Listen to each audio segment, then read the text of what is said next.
একটা কথা বলি, আল মাহমুদি বলেছিলেন, কোথায় আছে মতিউর, ঘুমিয়ে আছে সে, তোরাই তবে সোনা মানিক আগুন জেলে দে। আমরা স্টিফেন মালামের একটা বিখ্যাত লাইন আছে এরকম, poetry is the language of a state of crisis. যখন রাষ্ট্র ক্রাইসিসে পড়ে তখন কবিতা হয়ে ওঠে রাষ্ট্রভাষা।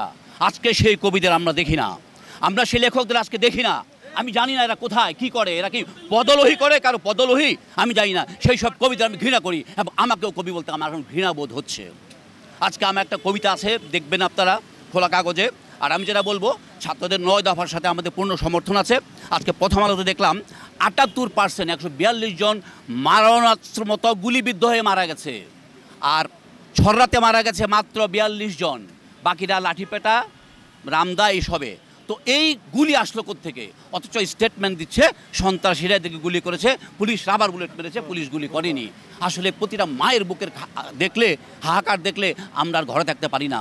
আমার ধারণা প্রত্যেকটা মা বাবার রাস্তায় নেমে আসা উচিত, কারণ তার সন্তান যা জীবিত আছে সেও আগামীতে মারা যেতে পারে, কারণ যেভাবে হত্যাযজ্ঞ শুরু হয়েছে। সবাইকে ধন্যবাদ, ভালো থাকবেন।